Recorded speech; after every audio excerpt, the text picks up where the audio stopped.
Assalamu alaikum wa rahmatullahi wa barakatuh. This is Najwa Hussaini with Azadi News. WHO draws attention to Rohingya mental health issues. Facebook removes Burmese pages and accounts ahead of election.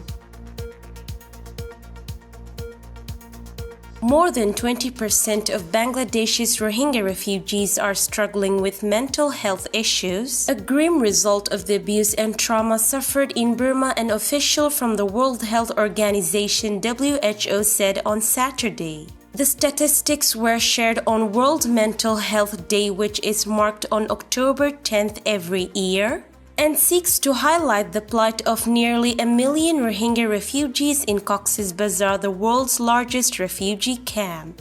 According to data from the Ministry of Health and shared by the WHO, there were 14,819 consultations for mental health conditions registered by the District Health Department among the Rohingya in 2019. From January to now, the figure has jumped to nearly 20,000. Most cases were addressed by healthcare centers at the camps, where Rohingya patients were given counseling and treatment. In the aftermath of a crisis, 1 person in 5 is estimated to have depression, anxiety, post-traumatic stress disorder, bipolar disorder, or schizophrenia, WHO spokesperson Kathleen Berkaru told the media.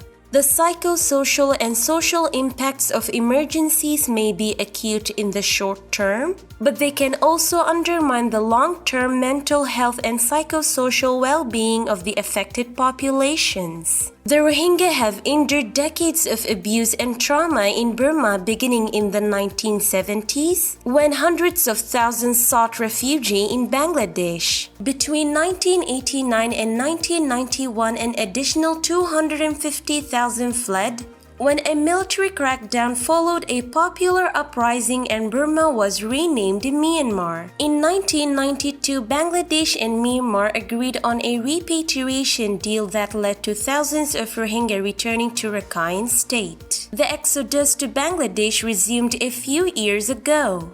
A refugee 31-year-old Amina B said she continuously relived the horror of the atrocities she was subjected to. She asked that her full name not be disclosed. "I was gang raped by a group of people. They thought I was dead and left me inside my home. When I returned to my senses, I found myself surrounded by my neighbors in my yard. They took away my husband on that day and I never met him again. After 1 week, along with a few of my neighbors, I started walking toward Bangladesh. It took me 8 days to reach Cox's Bazar." Berkaru said that while the WHO had trained at least 8,000 doctors and 1,000 nurses for mental health-related ailments in the past 2 years, the problems were increasing among emergency-affected populations, with the COVID-19 pandemic expected to have a massive impact on people's mental well-being.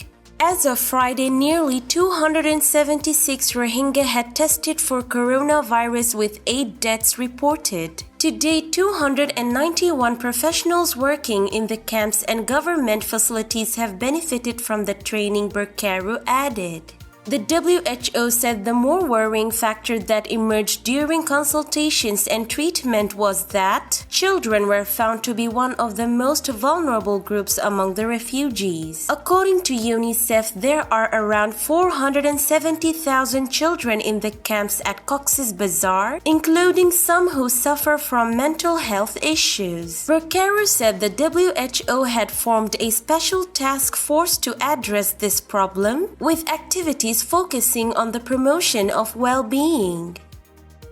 In a statement, Facebook said it had closed accounts in multiple countries, including Burma, from government or military-linked networks it said were spreading disinformation. In Burma, which heads to the polls next month, Facebook said it had removed 17 pages, 50 accounts and 6 Instagram accounts. Many of these were critical of civilian leader Aung San Suu Kyi and her party, as well as a small number targeting the long persecuted Rohingya community. Our investigation found links to members of the Myanmar military, said Facebook, which is scrambling to improve its image in a nation where online hate speech is thought to have spilled into offline violence. The platform said it had also removed more than 850 dubious accounts spanning Nigeria, Azerbaijan, the US, Kenya, and Botswana in the first week of October alone. Last month, it closed 511 accounts mainly based in Russia, China, and the Philippines.